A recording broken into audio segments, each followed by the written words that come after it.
안녕하십니까. 또 돌아왔습니다. 오늘은 새로 개편된 이제 데이반이 이제 나왔기 때문에 요거 가지고 한번 얘기를 해볼게요. 요거 가지고 얘기를 할 건데, 이야기를 듣는 이제 주체는 사실은 이제 지금 현재 중학생이 부모님들이 들어야 될 얘기가 되겠죠.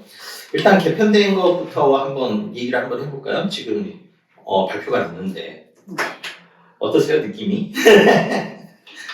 저는 뭐 2000년대 초반으로 돌아간 느낌이에요. 계속 얘기하지만 2000년대 초반에 했던 거하고 지금 되게 비슷한 방식으로 통합사회 통합과학도 이제 다시 등장했고 뭐 이런 식이죠. 그래서 전에 이제 구평 보기 전에도 얘기를 했었는데 이거 뭐 그 과거로 돌아가고 있는 구조여서 그때 생각하면 거의 맞겠다 뭐 이런 얘기를 했었는데 지금 이번에 나온 안도 예상대로 2000년대 초반에 그런 느낌이 되게 강해졌어요. 일단 이제 느낌으로 하나를 보자면 과목이 통합되고 분할을 돼서 이제 더 자세하게 나눠졌던 거와 달리 통합되고 이제 뭉쳐졌거든요. 그다음에 공통도 되게 많이 생겼고 그래서 공통이 되게 많이 생긴 상태예요. 지금 웬만하면 다 공통이고 잘못하면은 아예 다 공통으로 문과일까 상관없이 이제 시험 보는 그런 시험이 될 수도 있겠다라는 생각도 들긴 합니다. 그래서 지금 이제 보면 항상 그랬을 때 문제가 되는 것이 이과. 그래서 이제 이과는 수학을 어느 정도 해야 되는데 너무 못하니까 그래서 이제 여기 보면 심화 수학을 검토를 하겠다라고 하는 얘기인데 이걸 만들어버리면 이제 또 문이과가 또 자연스럽게 생기는 거죠. 그렇죠. 예, 이걸 만들어버리면 생기는 거고 이걸 없애버리면 실제로 문이과가 완전히 이제 없어지는 그런 상황이 되는 거죠. 네. 최상위 대학에서는 이 추가되는 수학 과목을 무조건 본다고 하지 않을까요? 예, 이게 최상위대가 얼마 안 되니까 사실상 그렇죠. 그래서 이과 뭐 공대 나거나 뭐 이런 애들은 그럴 공산이 크죠. 근데 네. 이제 다시 얘기하자면 이게 제도권 안에서 이게 시험이 딱 생기는 순간 이과하고 분명히 분리를 해서 같이 공산이 되게 커지죠. 공통까지만 하면 아이들이 대학교 가서 공대 공부 못하는 거 아닌가요? 당연히 못하죠. 그러니까 가르쳐서 보내야 대학교 공부를 할 수가 있는데 네. 제가 항상 대입제도를 보면 항상 느끼는 게 대학하고 정말 협의를 안 하는구나. 현실과 좀 괴리가 큰 것 같아요. 네, 현실하고 괴리가 너무 크긴 해요. 네. 뭐 그렇다 치고 이게 이제 어떤 영향을 미칠 거냐는 좀 생각해보죠. 네. 영어에서 절대평가가 되고 이제 다 뭐 공통으로 되고 그러면서 이제 영어가 좀 죽은 것처럼 사실 국어랑 수학도 그럴 확률이 좀 크지 않을까 생각해요. 이제 아무래도 수학은 방금 말씀드린 것처럼 대학에 갈, 뭐 이제 공대나 이쪽으로 진학할 친구들은 어차피 이제 수학을 해야 되니까 요거를 이제 할 거고 검토 중이라고 해놨지만 사실은 이거는 뭐 대학교에서 무조건 해야 된다고 얘기를 할 거기 때문에 하게 되지 않을까. 대학에 떠넘기는 방법도 있죠. 그쵸, 이제 대학교에서 어떻게 할래? 이렇게 물어보면 이제 우리 이렇게 해야 되겠는데 그래 그럼 너네가 요구한 걸로 치고 우리 이거 넣는다 이런 식으로. 그럴 수도 있죠. 네. 지금 국어도 공통, 수학도 공통, 영어도 공통, 한국사도 공통, 사회과학도 공통, 다 공통이기 때문에 네. 이렇게 되면 이제 문제가 부모님들의 주요 관심사는 이런 거죠. 어느 과목에 몰릴 거냐. 틀림없이 국어하고 수학을 누르면 과학사회가 튈 거고, 과학사회 누르면 뭐 국어 수학이 튈 거고 이런 식의 구조로 갈 거라서 사실은 이게 학생들의 부담을 줄여주긴 할 거냐 내지는 사교육을 줄여주는데 도움이 될 거냐 그럴 것 같지 않아요. 그렇죠. 일단 과목들이 너무 많잖아요. 너무 많아. 지금 현재는 학생들 같은 경우에는 딱 두 과목 아니면 한 과목 정도만 뭐 바탐이나 스탐을 선택하면 되지만 지금 현재는 사회 9과목을 다 공부를 해야 되잖아요.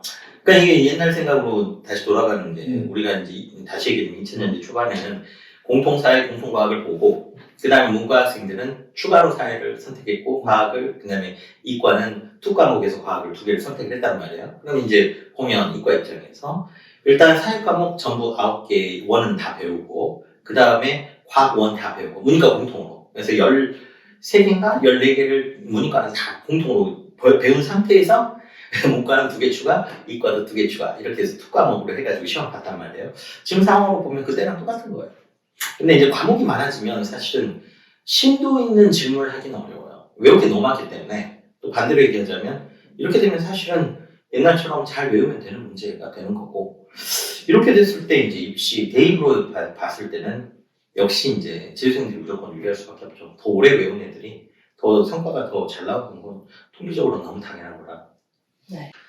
저는 일단 뭐 통합사회 통합과학이라고 하니까 좀 문제들이 융합적 사고를 요하는 그런 문제들이 좀 나오지 않을까. 저는 절대로 그렇게 안 된다는 게 음. 이게 이제 융합적인 단원 복합적인 과목 그 융합적인 이런 거를 대통령이 킬러라고 찍어가지고 지금 고친 거라서 당연히 이 시스템 안으로 갔을 때는 그렇게는 안 나올 것 같아요. 그러니까 오히려 이제 옛날 학력고사 상황이 될 수도 있죠. 학력고사가 딱 그 모양이었겠으니까 이제 수능이 나왔던 게 그런 단순한 게 공부보다는 융합적인 사고가 필요하다라고 나오는데 그 융합적인 사고를 지금 킬러라고 얘기를 해버리니까 이제 시스템이 완전히 옛날로 돌아가는 그런 구조가 된 거죠. 100% 20년 전으로 돌아간 거예요. 이거 완벽하게.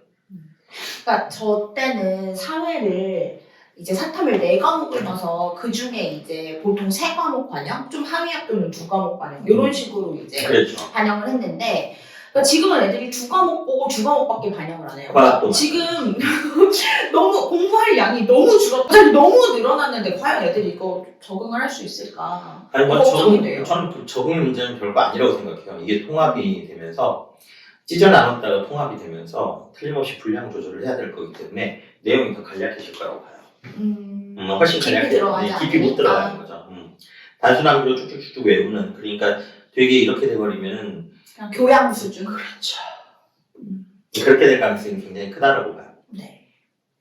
교양 수준이면 뭐 상위권 애들은 크게 이제 공부를 하는데 문제가 과목별로 예를 들어서 배우는 것을 심지어 융합까지 하게 되면 이걸 학교에서 A 선생님이 B 과목까지 얘기하고 이럴 수는 없기 때문에 그렇게 되면 애들이 진짜 학원의 도움을 받아야만 해결이 되는 상황이 되거든요. 내가 볼 때는 그렇게는 절대로 안 될 거라고 봐요. 그러니까 일단 저도 뭐 통합사회라고 그래가지고 취지는 좋은데 과목이 늘어나는 순간 얘네들은 좀 부담을 굉장히 많이 느낄 것 같아요. 엄청난 얘기예요. 네. 그러다 보면 어차피 상위권 얘네들이야 자기가 스스로 알아서 하니까 크게 부담이 없겠지만 뭐 성적이 한 중위권 한 3등급, 4등급 정도 나온다. 그런 애들은 저거 어떻게 공부를 다 이 많은 과목을 스스로 조금 포기하는 그런 상황도 많이 나오지 않을까요?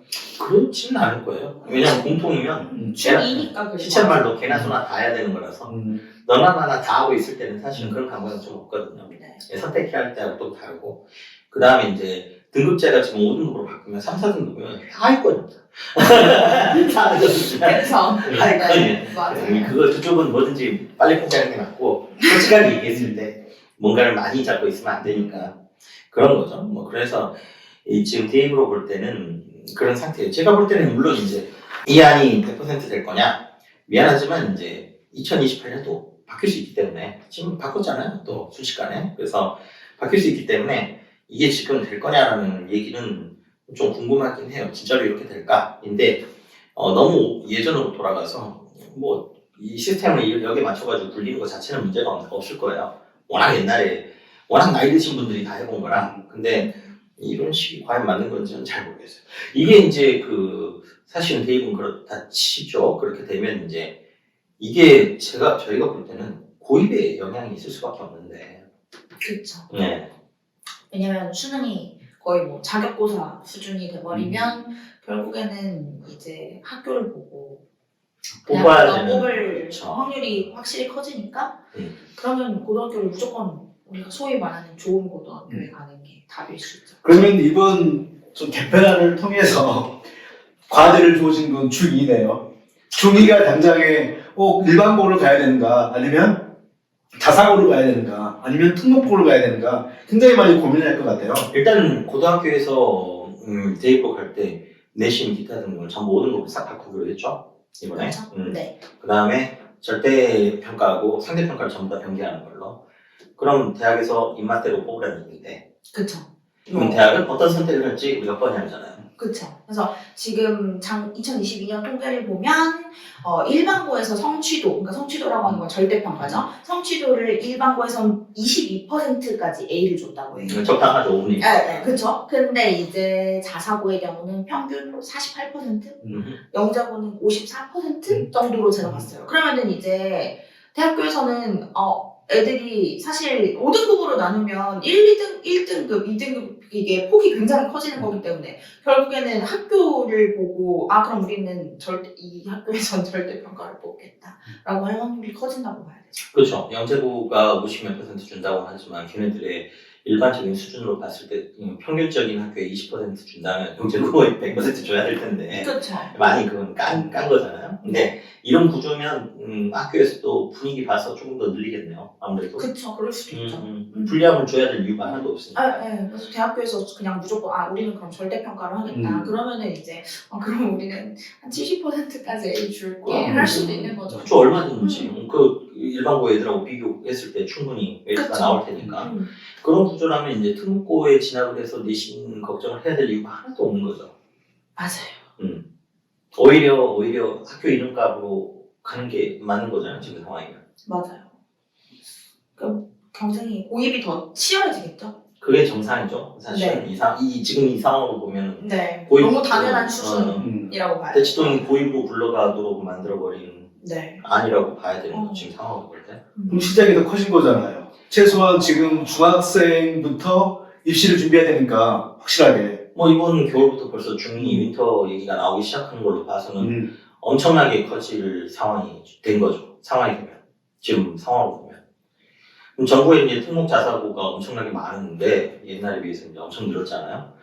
걔네들이 전부 다 아무래도 대입에 메리트를 누릴 것 같으면 일반고 최상위로 내신 관리를 한다라는 그런 개념으로 진학하는 것보다는 그냥 곧 죽어도 그 학교에 진학하는 게 그렇죠. 그런 상황이 되는 거죠. 그러니까 이게 한쪽을 누르면 다른 쪽이 튀어나오는 거 너무 당연한 거라서 이건 대입을 눌러버리면 고입이 튀어나오는 거 너무나 당연한 거죠. 사실상. 네. 결과가 지금 그렇게 된 거잖아요. 결과가 될것 같아요. 지금 발표한 안으로 보자면 그럴 수밖에 없네. 그러니까 이런 상황에서 고입을 줄일 방법은 유일한 방법은 자사고 싹 없애버리는 방법이죠. 특목고를 없애버리는 방법인데 그건 절대로 안 할 거고 안 할 거기 때문에 당연히 특목고를 준비하라고 하는 게 합리적인 사고일 것 같아요. 네, 지금 중1, 2는 무조건 하라고 해야 좀 잘 애들이 가서 이제 좀 예전에는 잘할 것 같은 가서도 잘해야 되니까 그렇죠. 가서도 잘해야 되니까 무조건 특목고나 자사고가 답은 아니다. 이게 진짜 했지만 중요한 지금은 이제 가서 한 중간 정도 할 것 같아. 그러면 그냥 가라고 해야 되는 거예요. 진짜 중간 정도만 해도 가라고 해야 돼. 가서 꼴찌만 할 것 같지 않으면 그냥 가라고 해야 되는 그런 상황이 온 거예요. 그래서 뭐 어떻게 보면 고입이 점점 더 치열해지는 그런 상황이 올 거고 그러면은 이제 또 그거에 따라서 뭐 또 몇 년 뒤에 또 바뀌겠네. 확률이 크죠. 이거에 따라서 이제 대입은 그러면 어떻게 바뀔까요? 대입이 이런 구조면은 1등급이 지금 10% 넘게 만들어지기 때문에 현재 이렇게 되면 10%에서 15% 정도가 15%죠. 그 정도가 인서울권인데 인서울권이 다 동점이 되는 거예요. 대입에서는 그냥 대학이 알아서 자율권을 행사하는 얘기밖에 안 되는 거죠. 그럼 1등급 안에 들어있는 애들은 오히려 치열해지죠. 이건 대학별고사가 안 나올 수가 없는 구조가 된 거예요. 이렇게 해놓고 대학별고사 보지 말라고 하는 게 말도 안 되는 거니까. 그럼 거의 추첨이나 다른 거. 그러니까요. 입학사정, 면접 보는 선생님들 관상쟁이로 앉혀놔야 되나? 이런 상황이 벌어지는 거라서. 이거 되게 웃기게 굴러가는 건데. 그러니까 어떻게 대학에서는 그럼 어떤 애가 우수한 학생이야. 그 본고사가 없는 상황에서 그러면 이제 면접 논술 그러면 앞으로 조금 논술 인원이 좀 늘어날 수도 있겠네요. 모르겠어요. 이게 이제 사실 이 구조로 간다면 면접하고 논술 전부 다 봐야 되는 상황이 되는 거죠. 인서울학교 다 보겠다. 아예 해결이 안 되니까. 근데 물론 이제 이건 아니잖아요. 공청회도 없었고 이제 마음대로 만든 거라서 어떻게 보면 이게 진짜로 될 건지 자체도 의심스러운 건 맞아요. 지금 정부가 내는 게 다 이 상황이라 꼭 이렇게 될 것 같은 느낌은 좀 없어요. 솔직하게 얘기했을 때 이건 사실은 현재 정부가 유지가 10년은 돼야 유지가 되는 거거든요. 근데 10년 유지가 될 건지도 애매한 상황이라서 이게 잘 될까? 잘 모르겠어요. 솔직히 얘기했을 때. 근데 이 과정대로 한다면 고입은 무조건 그렇게 될 거고요. 또 지금 최상위권 대학 같은 경우에는 변별력이 하나도 없는 시험이 됐기 때문에 그러니까 수능이 자기고사가 되는 거죠. 이렇게 되면 이제 대학에서는 대학별로 아이를 어떻게 뽑을지에 대한 고민이 생겨야 되는